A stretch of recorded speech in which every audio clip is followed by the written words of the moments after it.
نبی ہے بولتا قرآن سنو، نبی ہے بولتا قرآن سنو، نبی ہے بولتا قرآن سنو، آؤ میرے نبی کی شان سنو، نبی ہے بولتا قرآن سنو۔ بسم اللہ الرحمن الرحیم۔ الحمد للہ رب العالمین والعاقبۃ للمتقین والصلاة والسلام علی سید الانبیاء والمرسلین وعلی آلہ واصحابہ اجمعین، اما بعد۔ محترم دوست و بزرگوں،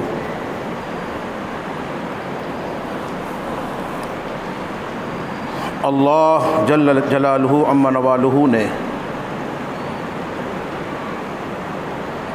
انسانیت کی ہدایت کی غرض سے جو آخری کتاب نازل فرمائی، اس کتاب کا اصل نام قرآن ہے۔ جیسے ہمارا اور آپ کا ایک نام ہوتا ہے پراپر ناؤن، ایسے ہی قرآن مجید کا اور اس کتاب مقدس کا اصل نام پراپر ناؤن قرآن ہے۔ قرآن یا القرآن کہا جاتا ہے۔ قرآن مجید نے خود اپنے لیے تقریباً 73 مرتبہ اس لفظ کو استعمال کیا ہے۔ ان ھذا القرآن یہدی للتی ہی اقوم وغیرہ آیات میں القرآن کے لفظ سے اس کتاب مقدس کا تذکرہ موجود ہے۔ عربی گرامر اور قواعد کے اعتبار سے قرآن کا جو لفظ ہے یہ لفظ مصدر ہے، کریا پد ہے، جس کا ترجمہ ہے پڑھنا، ریڈنگ، واچو۔ لیکن بہت سی مرتبہ جو مصدر اور کریا پد ہوتا ہے وہ اس میں مفعول کے معنی میں، پاسٹ پارٹیسپل کے معنی میں، بھوت کرودنت کے معنی میں استعمال کیا جاتا ہے۔ یہاں بھی یہ لفظ اسی معنی میں ہے، اس لیے قرآن کا معنوی ترجمہ ہے پڑھی ہوئی چیز، وہ چیز جو خوب پڑھی جائے، جو بار بار پڑھی جائے۔ چونکہ قرآن مجید ایسی مقدس اور بابرکت کتاب ہے کہ جو بار بار پڑھی جاتی ہے اور بار بار پڑھی جانی چاہیے، اس لیے اس لحاظ سے اس کتاب مقدس کا یہ نام یہ واقعی ہے اور حقیقت پر مبنی ہے۔ اس کے علاوہ اس کتاب کو قرآن مجید میں الکتاب کہا گیا۔ الکتاب کا ترجمہ ہے لکھی ہوئی چیز۔ قرآن مجید ایک ایسی کتاب ہے کہ جس کو دنیا میں سب سے زیادہ لکھا گیا ہے۔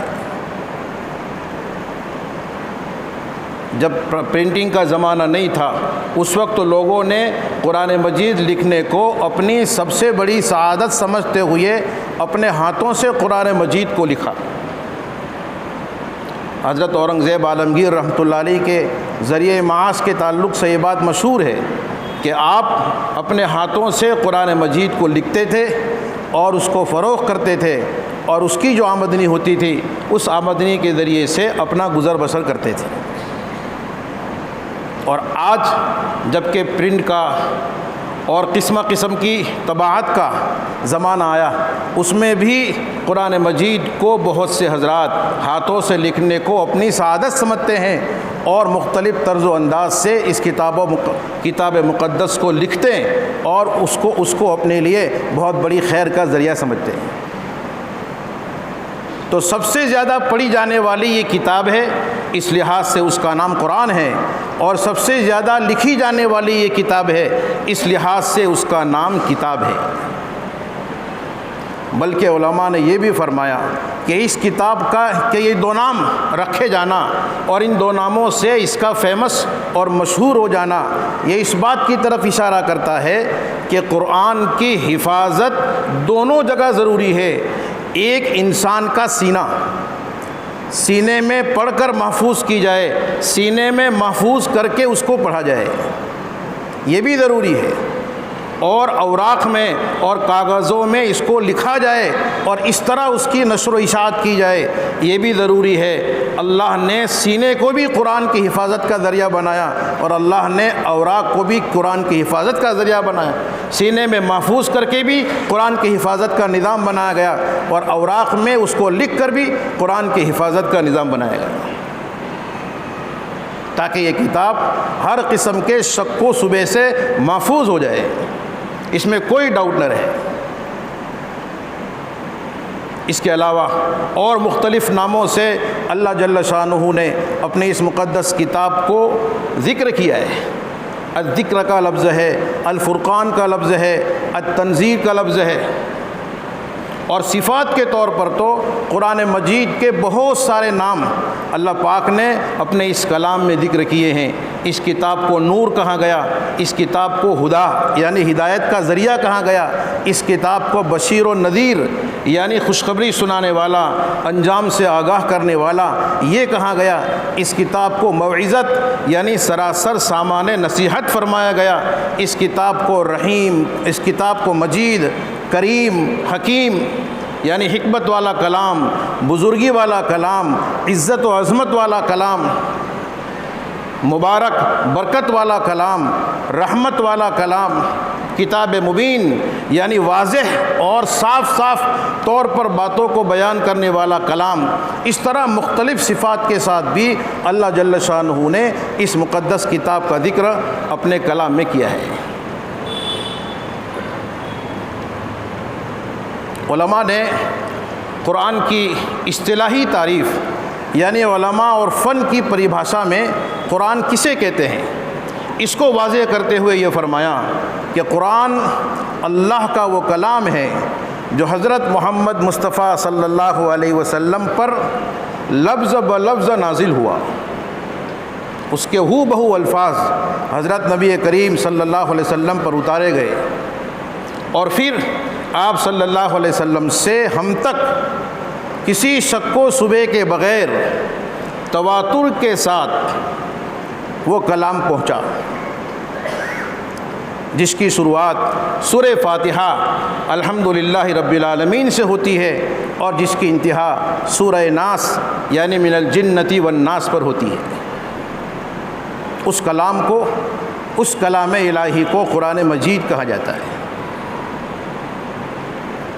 یہ قرآن مجید اللہ کا کلام ہے، اللہ کی ذات سے نکلا اور اللہ کی ذات سے صادر ہوا ہے، اور اللہ پاک کو چونکہ اس کتاب کو قیامت تک آنے والی انسانیت کی ہدایت کے لیے بھیجنا تھا، اس لیے اللہ پاک نے اس کے لیے پہلے دن سے پوری حفاظت کا اور شک و شبہ سے بالا تر اور محفوظ رکھنے کا پہلے دن سے اس کا نظام بنایا۔ چنانچہ حضرت نبی کریم صلی اللہ علیہ وسلم کے قلب مبارک پر اس قرآن کریم کو جو نازل کرنا تھا، اتارنا تھا، تو اس اتارنے کو اللہ پاک نے 3 مرحلوں میں تقسیم کیا۔ 3 مرحلوں سے اور 3 مرتبوں سے اللہ کا یہ کلام اور یہ مقدس کتاب نبی کریم صلی اللہ علیہ وسلم کے قلب مبارک پر نازل ہوئی۔ سب سے پہلے تو جب اللہ کی ذات سے یہ کلام صادر ہوا تو صادر ہونے کے بعد ازل میں لوح محفوظ میں جلوہ گر ہوا، لوح محفوظ میں اس قرآن کو درج کیا گیا۔ لوح محفوظ، لوح کا مطلب ہے تختی، چھوٹی ہو تو تختی اور بڑا ہو تو تختہ۔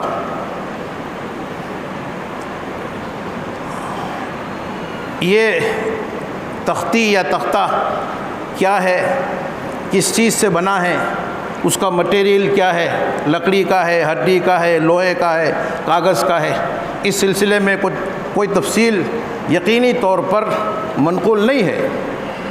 البتہ حضرت عبداللہ بن عباس رضی اللہ تعالیٰ عنہ سے جو بعض تفسیری روایتیں منقول ہے، ان میں یہ بات ملتی ہے کہ سفید موتی سے بنا ہوا ایک تختہ ہے، ایک تختی یا تختہ ہے جو 7ویں آسمان کے اوپر اور عرش الہی کے نیچے ہے، اور اس کی لمبائی آسمان و زمین کے درمیان جتنا خلا اور گیپ ہے اس کے برابر ہے، اور اس کی چوڑائی مشرق اور مغرب کے درمیان جتنا خلا اور گیپ ہے اس کے برابر ہے۔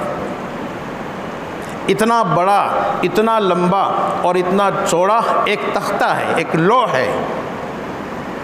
اس لوح کو لوح محفوظ کہا جاتا ہے۔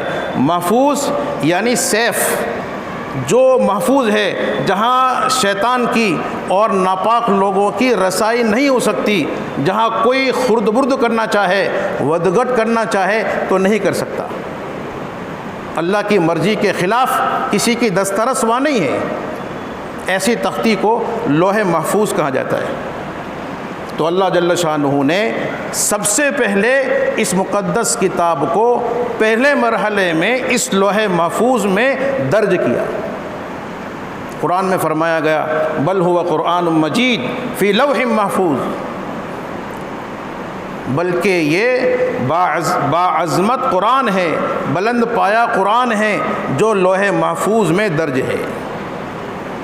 ایک جگہ فرمایا انہ لقرآن کریم فی کتاب مکنون لا یمسہ الا المطہرون، کہ یہ معزز کتاب ہے، معزز قرآن ہے جو ایک چھپی ہوئی کتاب میں موجود ہے۔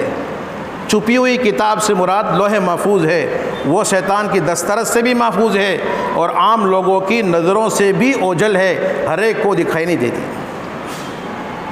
تو ایسی محفوظ جگہ میں سب سے پہلے اس کلام الہی کو درج کیا گیا۔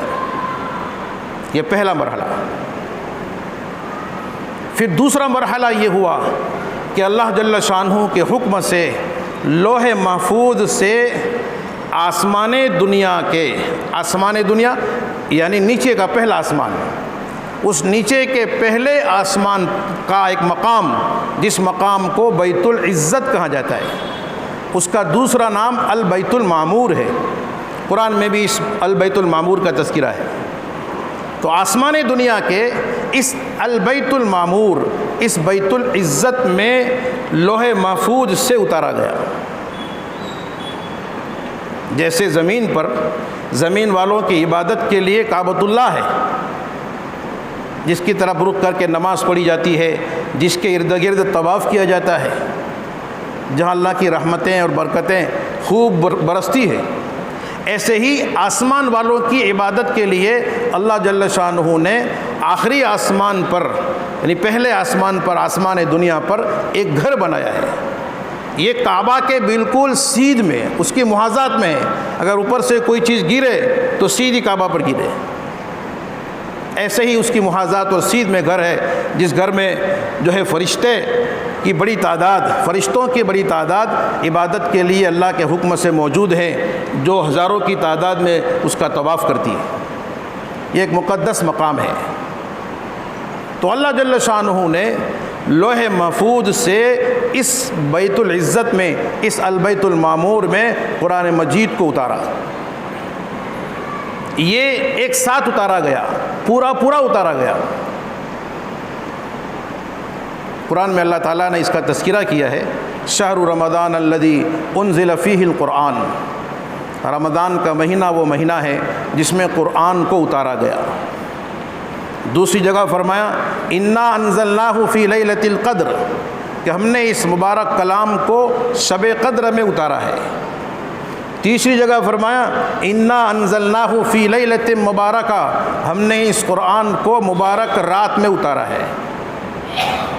علماء فرماتے ہیں کہ ان تینوں آیتوں میں قرآن کے اتارنے کا جو ذکر ہے، اس سے قرآن کا وہ اتارنا مراد ہے جس میں قرآن پورا اول سے لے کے آخر تک اس شکل میں، جس شکل و صورت میں آج ہمارے سامنے موجود ہے، جس کی شروعات سورہ فاتحہ سے ہوتی ہے اور جس کا اختتام سورہ ناس پر ہوتا ہے، یہ پورا کا پورا قرآن یہ لوح محفوظ سے آسمان دنیا کے بیت العزت میں اتارنا ہوا، یہ اتارنا مراد ہے،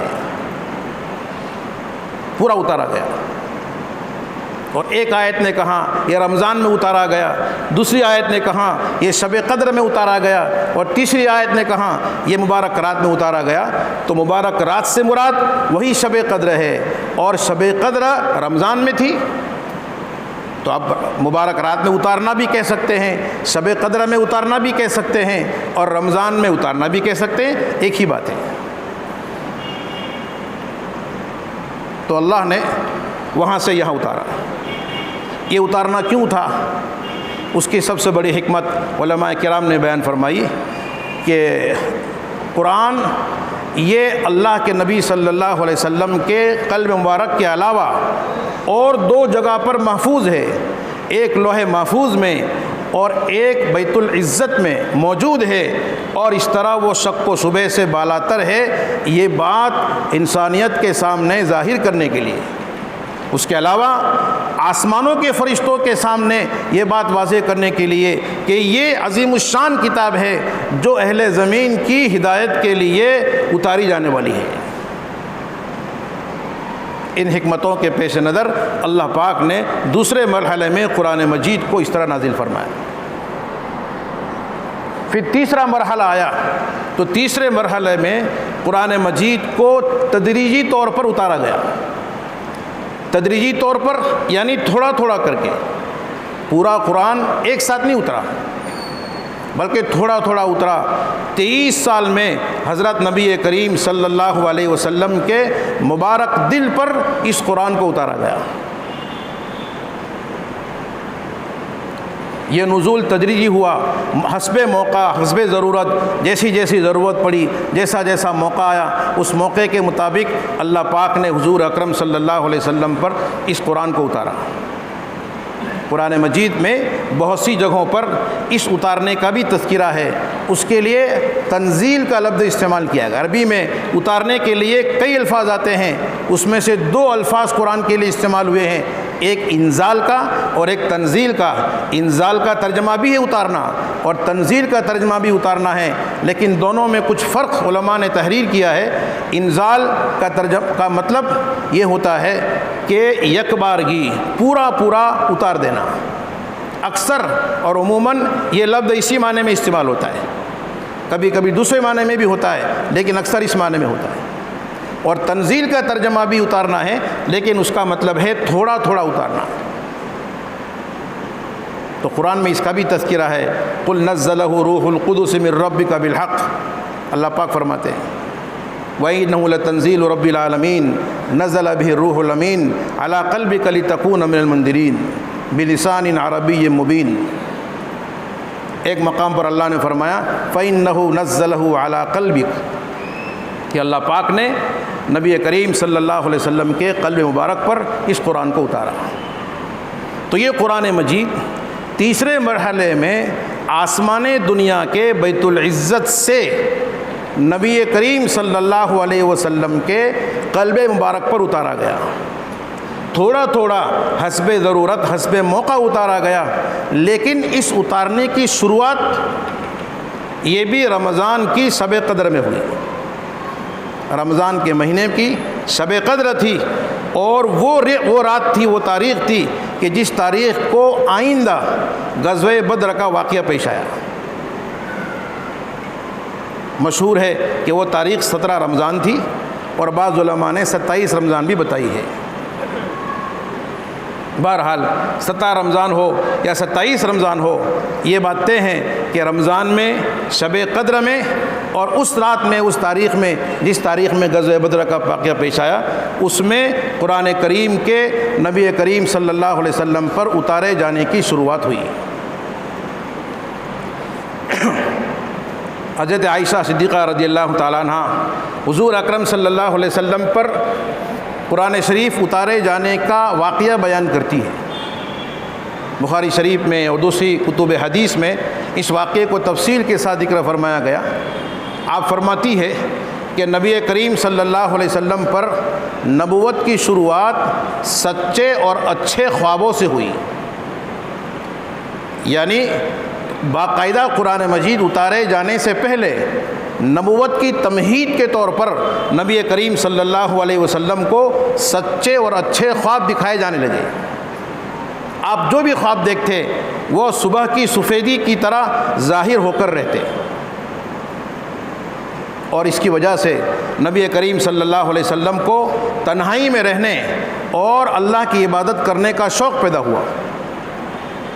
چنانچہ آپ صلی اللہ علیہ وسلم باقاعدہ قرآن کے اتارے جانے سے 6 مہینے پہلے، جبکہ آپ کی عمر مکمل 40 سال کی ہوئی، علماء نے 8 یا 9 ربیع الاول اور 12 فروری سن 610 یہ تاریخ لکھی ہے۔ اس تاریخ سے نبی کریم صلی اللہ علیہ وسلم کو سچے اور اچھے خواب آنے لگے، اور اس کے نتیجے میں نبی کریم صلی اللہ علیہ وسلم غار حرا میں پہنچتے اور وہاں خلوت گزینی کرتے، خلوت اختیار کرتے اور اللہ کی عبادت کرتے۔ غار حرا یہ معروف غار ہے، مکہ سے مینا کی طرف جاتے ہوئے 3 میل کے فاصلے پر ایک پہاڑ ہے، جس پہاڑ کا نام جبل نور ہے، اس کو جبل فاران بھی کہتے ہیں۔ اس پہاڑ کی چوٹی پر ایک غار ہے جو ایک چھوٹے سے کمرے کی شکل میں قدرت نے بنایا ہے، جس کی اونچائی اتنی ہے کہ آدمی آسانی کے ساتھ اس میں کھڑا رہ سکے، اور چوڑائی پوڑائی اتنی ہے کہ آدمی آسانی کے ساتھ اس میں لیٹ سکے۔ اس غار میں نبی کریم صلی اللہ علیہ وسلم کئی راتیں اس غار میں گزارتے تھے، اپنے ساتھ توشہ بھی لے جاتے تھے۔ جب توشہ ختم ہوتا اور گھر والوں کی یاد آتی تو نبی کریم صلی اللہ علیہ وسلم واپس گھر آتے، چند دن گھر ٹھہرنے کے بعد پھر توشہ لے کر غار حرا میں پہنچ جاتے، اور وہاں حضرت ابراہیم و اسماعیل علیہم الصلاۃ والسلام کے مذہب اور طریقے کے مطابق اللہ کی بندگی اور عبادت کرتے۔ جب آپ کی عمر 40 سال اور 6 مہینے ہوئی تو آپ رمضان میں توشہ ختم ہونے کی وجہ سے مغرب کے بعد یعنی غروب آفتاب کے بعد غار حرا سے نکلنے کو تیار تھے کہ اچانک اسی وقت اللہ تعالیٰ شانہ کی طرف سے ایک فرشتہ یعنی حضرت جبریل علیہ الصلاۃ والسلام آپ کے پاس تشریف لائے اور آپ سے کہا اقرا، پڑھیے۔ آپ نے یہ خیال کیا شاید کہ مجھے کچھ پڑھنے کو دیں گے، اور چونکہ آپ صلی اللہ علیہ وسلم پڑھے ہوئے نہیں تھے، امی تھے، اس لیے آپ نے کہہ دیا ما انا بقاری، کہ میں پڑھا ہوا نہیں ہوں، میں ان پڑھ ہوں، میں پڑھنا نہیں جانتا۔ حضرت جبریل علیہ السلام نے یہ سنا تو نبی کریم صلی اللہ علیہ وسلم کو اپنی باہوں میں لیا، سینے سے لگایا۔ حضور فرماتے ہیں فَأَخَذَنِي فَغَطَّنِي حَتَّى بَلَغَ مِنِّي الْجَهْدَ، کہ مجھے باہوں میں لے کر اور سینے سے لگا کر اتنا سخت بھیچا کہ میری طاقت نے جواب دے دیا، اتنا سخت مجھے بھیچا۔ ثم ارسلنی، پھر مجھے چھوڑ دیا اور پھر کہا اقرا، پڑھیے۔ تو حضور نے پھر کہا ما انا بقاری، کہ میں پڑھنا نہیں جانتا۔ دوسری مرتبہ پھر آپ کو باہوں میں لے کر سینے سے لگایا اور سخت دبایا، اور پھر چھوڑا، اور پھر تیسری مرتبہ کہا اقرا، پڑھیے۔ حضور نے پھر تیسری مرتبہ کہا ما انا بقاری، میں پڑھنا نہیں جانتا۔ جبریل علیہ السلام نے تیسری مرتبہ آپ کو سینے سے لگا کر پھر سخت بھیچا اور پھر چھوڑا، اور اس کے بعد کہا اقرا بسم ربک الذی خلق خلق الانسان من علق اقرا وربک الاکرم الذی علم بالقلم علم الانسان ما لم یعلم۔ تیسری مرتبہ کے بعد حضرت جبریل علیہ الصلاۃ والسلام نے یہ 5 آیتیں حضرت نبی کریم صلی اللہ علیہ وسلم کے سامنے پڑھی، آپ کو سنائی، اور سنانے کے بعد چلے گئے۔ حضور اکرم صلی اللہ علیہ وسلم نے یہ آیتیں تو سنی، اور جبریل نے جو آپ کو سینے سے لگایا تھا اور نورانیت اور روحانیت کو جو منتقل کیا تھا، اس کی برکت سے آپ کے اندر پڑھنے کی سکت اور طاقت آ گئی، اور آپ نے ان الفاظ و کلمات کو اپنے اندر جذب کر لیا، محفوظ کر لیا۔ لیکن بہرحال یہ جو عمل ہوا، اچانک فرشتہ آیا، اور آنے کے بعد ڈائریکٹ پڑھو، اور نہ پڑھ پائے تو برابر کا دبایا۔ یہ سب معاملہ دیکھ کر نبی کریم صلی اللہ علیہ وسلم گھبرا گئے۔ یرجف فؤاد، حضرت عائشہ فرماتی ہیں کہ آپ کا دل دھڑکنے لگا، آپ کے بدن پر کبھی تاری ہو گئی، اور آپ جلدی سے اپنے گھر پہنچے، اور گھر پہنچ کر حضرت خدیجہ رضی اللہ تعالیٰ عنہ کے سامنے پورا واقعہ بیان کیا، اور واقعہ بیان کرتے ہوئے فرمایا لقد خشیت علی نفسی، کہ مجھے تو اپنی جان کی ہلاکت کا ڈر پیدا ہو گیا، یعنی میں بچوں گا ایسا نہیں لگتا۔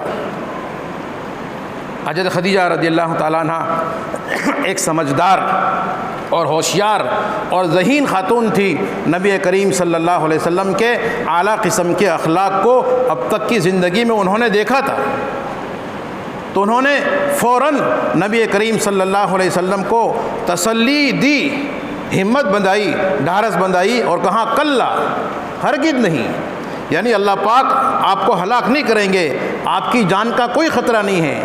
جان کا خطرہ تو کیا، کبھی کبھی ہلاک ہونے سے پہلے آدمی کو ایسے حالات پیش آتے ہیں کہ جن حالات میں آدمی کو رسوائی کا منہ دیکھنا پڑتا ہے۔ عائشہ حضرت خدیجہ نے فرمایا لا یخزیک اللہ ابدا، ہلاک تو کیا ہوں گے، آپ کو تو اللہ کبھی رسوا بھی نہیں کرے گا، کیونکہ آپ اچھے کام کرنے والے ہیں۔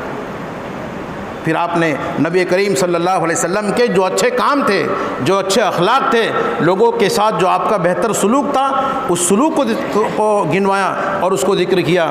آپ نے فرمایا کہ کلا واللہ لا یخزیک اللہ ابدا انک لتصل الرحم، کہ آپ تو ایسے ہیں کہ صلہ رحمی کرتے ہیں، رشتہ داروں کے ساتھ اچھا سلوک و برتاؤ کرتے ہیں، وتحمل الکلا، اور بوجھل آدمیوں کا بوجھ اٹھاتے ہیں، یعنی جو اپنے قرضوں کی وجہ سے دبے پڑے ہیں، ان کا قرضہ اپنے سر لے کر ان کو ہلکا کر لیتے ہیں اور ان کے قرضے کی ادائیگی خود کرتے ہیں۔ وتکسب المعدوم، جو لوگ انتہائی غریب، نادار اور لاچار ہے، ایسے لوگوں کو آپ کما کر محنت کر کے ان کی خبر گیری کرتے اور ان کی مدد کرتے ہیں۔ وتقری الضیف، آپ مہمانوں کی خدمت کرتے ہیں، مہمان نوازی کرتے ہیں۔ وتعین علی نوائب الحق، اور آسمانی آفت آ جائے اور لوگ اس میں مبتلا ہو جائے، ان کے جان و مال کو نقصان پہنچے، تو آپ ایسے موقع پر لوگوں کی مدد کرتے ہیں۔ اس طرح کے کام نبی کریم صلی اللہ علیہ وسلم کے گنائے اور آپ کو تسلی دی کہ ہرگز ایسا نہیں ہے، اللہ نہ آپ کو ہلاک کریں گے اور نہ آپ کو رسوا کریں گے۔ پھر اس کے بعد حضرت خدیجہ رضی اللہ تعالیٰ عنہ حضور اکرم صلی اللہ علیہ وسلم کو اپنے چچا زاد بھائی کے پاس لے گئی، جن کا نام ورقہ ابن نوفل تھا۔ یہ خدیجہ کے سگے چچا زاد بھائی تھے، لیکن قریبی زمانے میں وہ عیسائی بن گئے تھے، چونکہ ابراہیم و اسماعیل علیہ السلام کا جو مذہب مکہ میں اس وقت چل رہا تھا، اس میں بت پرستی اور گڑبڑ بہت داخل ہو گئی تھی، تو انہوں نے عیسائی مذہب کو قبول کر لیا تھا اور عبرانی اور سریانی زبان سے عربی میں انجیل کا ترجمہ کر کے لوگوں میں تقسیم کرتے تھے، تاکہ لوگ اس وقت کا جو مذہب عیسائی حق تھا، اس مذہب پر چلنے والے بن جائیں۔ اور اس لحاظ سے وہ عیسائی مذہب کے اور آسمانی کتابوں کے جانکار تھے، بوڑھے ہو چکے تھے، نابینا بھی ہو گئے تھے۔ خدیجہ رضی اللہ تعالیٰ عنہ اپنے ان چچا زاد بھائی کے پاس لے گئی اور کہا کہ اے میرے چچا زاد بھائی، اپنے اس بھتیجے کی بات سنیے اور بتائیے کیا معاملہ ہے۔ نبی کریم صلی اللہ علیہ وسلم نے ان کے سامنے پورا واقعہ بتایا، تو ورقہ بن نوفل نے کہا کہ گھبرانے کی کوئی بات نہیں ہے، ھذا الناموس الذی جاء موسیٰ، یہ وہی فرشتہ ہے جو حضرت موسیٰ علیہ السلام کے پاس آیا کرتا تھا، یہ فرشتہ تمہارے پاس بھی آنے والا ہے۔ کاش کہ میں اس وقت جوان ہوتا جب تم پیغمبری کو اٹھاتے ہوئے لوگوں میں دعوت دیتے پھرو گے، اور کاش کہ میں اس وقت زندہ ہوتا جس وقت آپ کی قوم آپ کو یہاں سے نکالے گی۔ جب ورقہ بن نوفل نے یہ باتیں کہی تو نبی کریم صلی اللہ علیہ وسلم کو تعجب ہوا، کہنے لگے اوا مخرجیہم، کیا میری قوم مجھے یہاں سے نکالے گی؟ تو ورقہ بن نوفل نے کہا ہاں، اللہ کا نظام یہی ہے کہ جب کوئی آدمی حق بات لے کر اٹھتا ہے تو لوگ اس کے دشمن بن جاتے ہیں اور اس کے ساتھ اس قسم کا معاملہ کرتے ہیں۔ پھر کہا کہ کاش کہ میں زندہ ہوتا اس وقت، تو اگر میں اس وقت تک زندہ رہا تو میں تمہاری بھرپور مدد کروں گا، لیکن تاریخ میں لکھا ہے کہ چند ہی عرصے کے بعد یعنی حضور کے اعلان نبوت سے پہلے ہی ورقہ بن نوفل کا انتقال ہو گیا۔ بہرحال یہ پہلی وحی ہے جو حضرت نبی کریم صلی اللہ علیہ وسلم پر بیت العزت سے جبریل کے واسطے سے اللہ پاک نے آپ کے قلب مبارک پر اتاری۔ سب سے پہلے 5 آیتیں نبی کریم صلی اللہ علیہ وسلم پر اتاری گئی۔ اس طرح تیسرے مرحلے میں یہ قرآن کریم نبی کریم صلی اللہ علیہ وسلم پر اترنا شروع ہوا۔ اس کے بعد کچھ وقت تک وحی کا سلسلہ رکا رہا۔ یہ وقت کتنا تھا؟ کچھ لوگوں نے بلکہ زیادہ لوگوں نے 3 سال کا بتایا ہے۔ اس کو فترت وحی کا زمانہ کہتے ہیں، یعنی وہ زمانہ جس زمانے میں وحی بن رہی۔ بس نبی اکرم صلی اللہ علیہ وسلم کو اتنا کہا گیا، آگے آپ کو دعوت کا اور لوگوں میں چل پھر کر اس کا اعلان کرنے کا، ہدایت کی محنت کرنے کا کوئی حکم نہیں ہوا۔ اس لیے اس واقعے کے بعد نبی کریم صلی اللہ علیہ وسلم حسب معمول اپنے معمول کے مطابق غار حرا میں جانے آنے لگے۔ ایک دن غار حرا سے واپسی ہو رہی تھی اور محلہ اجیاد محلے سے آپ گزر رہے تھے تو ایک دم آواز سنائی دی۔ نبی کریم صلی اللہ علیہ وسلم نے ادھر ادھر دیکھا تو کوئی نظر نہیں آیا۔ آسمان کی طرف نظر اٹھائی تو دیکھا کہ آسمان و زمین کے درمیان کرسی کے اوپر وہی فرشتہ بیٹھا ہے جو فرشتہ غار حرا میں آیا تھا۔ تو نبی کریم صلی اللہ علیہ وسلم پھر گھبرا گئے، کاکو پاچھو فرعبت منہ، روایت کے الفاظ ہیں بخاری شریف میں ہے فرعبت منہ، میں گھبرا گیا۔ فرجعت، میں پھر دوڑا گھر گیا، حضور فرماتے ہیں، اور گھر جا کر پھر خدیجہ رضی اللہ تعالیٰ عنہ سے کہنے لگے زملونی، مجھے کمبل اڑاؤ۔ یہ کہہ ہی رہے تھے اور چادر اوڑھ ہی رہے تھے کہ جبریل علیہ الصلوۃ والسلام ساتھ ساتھ آپ کے پاس پہنچے اور پہنچ کر کہنے لگے یا ایھا المدثر قم فانذر وربک فکبر وثیابک فطہر والرجز فہجر۔ آپ نے فرمایا یا ایھا المدثر، اے کمبلی اوڑھنے والے، اے چادر اوڑھنے والے، قم فانذر، اٹھو اور لوگوں میں اعلان نبوت کرو۔ اب کمبل اوڑھ کر چادر اوڑھ کر سونے کا موقع نہیں ہے، بلکہ اب مستعد ہو جاؤ، تیار ہو جاؤ۔ فانذر، اور لوگوں کو اپنے انجام بد سے، آخرت میں جو برا انجام آنے والا ہے نافرمانی کے نتیجے میں، اس سے آگاہ کرو، اس سے باخبر کرو۔ وربک فکبر، اور لوگوں میں اللہ کی عظمت کا، اس کی بڑائی کا، اس کی توحید کا، اس کے حق ہونے کا اعلان کرو۔ والرجز فہجر وثیابک فطہر، اور اپنے کپڑے کو اور اپنے اخلاق کو مزین کرو، اپنے کپڑوں کو پاک صاف کرو۔ والرجز فہجر، اور بت پرستی کو چھوڑ دو، یعنی بت پرستی کو چھوڑنے کا اعلان کرو۔ اس مرتبہ یہ 5 آیتیں سورہ مدثر کی حضرت جبریل علیہ الصلوۃ والسلام نے نبی کریم صلی اللہ علیہ وسلم کو سنائی، اور اس آیتوں کو سنانے کے بعد نبی کریم صلی اللہ علیہ وسلم کو اس بات کا مکلف اور پابند کیا گیا کہ اب آپ کے پاس، آپ کی طرف اللہ جل شانہ کی طرف سے جو وحی نازل ہو رہی ہے اور ہونی ہے، جو قرآن اتارا جانے والا ہے، اس قرآن کی دعوت اور اس کے پیغام کو آپ کو لوگوں تک پہنچانا ہے۔ یہ جو 3 سال کا زمانہ گزرا، اس کے بعد ان 5 آیتوں کا نزول ہوا۔ تو سب سے پہلے سورہ علق کی 5 آیتیں نبی کریم صلی اللہ علیہ وسلم پر اتاری گئی، اور اس کے بعد فترت وحی کا زمانہ گزرا تو اس کے بعد سب سے پہلے یہ سورہ مدثر کی 5 آیتیں حضور اکرم صلی اللہ علیہ وسلم پر اتاری گئی، اور پھر 23 سال کے عرصے میں تھوڑا کر کے قرآن کریم حضور اکرم صلی اللہ علیہ وسلم پر اتارا گیا۔ کبھی کچھ آیتیں اتاری گئی، کبھی سورت پوری اتاری گئی، اور کبھی جو ہے چھوٹی آیت اتاری گئی، کبھی بڑی آیت اتاری گئی۔ علماء نے فرمایا کہ سب سے چھوٹی آیت جو حضور اکرم صلی اللہ علیہ وسلم پر نازل ہوئی وہ ہے غیر اولی الضرر۔ اتنا حصہ ایک موقع پر نبی کریم صلی اللہ علیہ وسلم پر نازل ہوا، اور سب سے بڑا حصہ جو قرآن کا حضور پر نازل ہوا وہ سورہ انعام ہے۔ سورہ انعام یہ پوری کی پوری نبی کریم صلی اللہ علیہ وسلم پر نازل ہوئی۔ قرآن کا ایک حصہ 10 یا 13 سال کے عرصے میں مکی زندگی میں نازل ہوا، اور قرآن کا باقی حصہ یہ 10 سال کے عرصے میں مدنی زندگی میں نازل ہوا۔ اس طرح 23 سال میں یہ قرآن کریم مکمل طور پر نبی کریم صلی اللہ علیہ وسلم پر نازل ہوا۔ قرآن کی جو صورتیں اور آیتیں مکی زندگی میں نازل ہوئی وہ مکی کہلاتی ہے، اور قرآن کی جو صورتیں اور آیتیں مدنی زندگی میں نازل ہوئی وہ مدنی کہلاتی ہے۔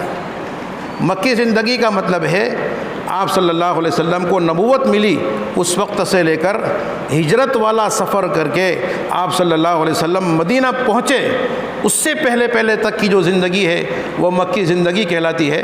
اس زندگی میں جو صورتیں اتری یا جو آیتیں نازل ہوئی وہ آیتیں مکی کہلائے گی، چاہے وہ مکہ شہر پراپر مکہ میں اتری یا چاہے وہ آپ مکہ سے باہر کہیں گئے تھے، طائف میں گئے، مینا میں گئے، حتیٰ کہ سفر معراج میں گئے جہاں پر سورہ بقرہ کی آخری آیتیں اتری ہے تو وہ بھی مکی کہلائے گی۔ اور آپ سفر ہجرت کرنے کے بعد مدینہ پہنچ گئے، اس کے بعد سے آپ کی وفات تک جتنی آیتیں اور صورتیں اتری ہے یہ تمام کی تمام آیتیں اور صورتیں یہ مدنی کہلاتی ہے، چاہے وہ پھر پراپر مدینہ میں اتری یا آپ مدینہ سے سفر میں اللہ کے راستے میں کہیں دور گئے وہاں اتری، بلکہ فتح مکہ اور حدیبیہ وغیرہ موقعوں سے یا حج وغیرہ موقعوں سے نبی کریم صلی اللہ علیہ وسلم مکہ مکرمہ میں تشریف فرما ہوئی ہے یا مکہ کے اطراف میں تھے، اس موقع پر بھی جو آیتیں اور صورتیں اتری ہے وہ مدنی کہلائے گی۔ جیسے مثال کے طور پر ان اللہ یامرکم ان تؤدوا الامانات الی اہلھا، یہ آیت آپ مکہ میں تھے اس وقت اتری ہے لیکن مدنی زندگی میں اتری ہے، مدینہ پہنچ چکنے کے بعد اتری ہے، اس لیے یہ آیت مدنی کہلائے گی۔ تو اس طرح مکی زندگی میں علماء نے لکھا ہے تقریباً 83 صورتیں اور مدنی زندگی میں 31 صورتیں نبی کریم صلی اللہ علیہ وسلم پر نازل ہوئی۔ مکی صورتیں 83 ہے اور مدنی صورتیں 31 ہے۔ جیسے سورہ علق یہ سب سے پہلے حضور پر اترنے والی آیتیں ہیں، ایسے ہی سب سے آخر میں حضور پر اترنے والی آیت کون سی ہے اس سلسلے میں علماء نے الگ الگ باتیں کہی ہے۔ زیادہ مشہور بات یہ ہے کہ آپ پر جو آیت اتری وہ یہ ہے واتقوا یوما ترجعون فیہ الی اللہ ثم توفی کل نفس ما کسبت وہم لا یظلمون۔ یہ آیت شریفہ یہ سب سے آخر میں نبی کریم صلی اللہ علیہ وسلم پر اتری، اور سورت جو سب سے پہلے حضور پہ اتری وہ سورہ فاتحہ ہے، یعنی پوری سورت، اور سب سے آخر میں جو سورت اتری اس کے بارے میں بھی الگ الگ باتیں علماء نے کہی ہے۔ زیادہ مشہور بات یہ ہے کہ سورۃ النصر یعنی اذا جاء نصر اللہ والفتح والی جو سورت ہے وہ نبی کریم صلی اللہ علیہ وسلم پر ایک سورت کی حیثیت سے سب سے آخر میں اتری۔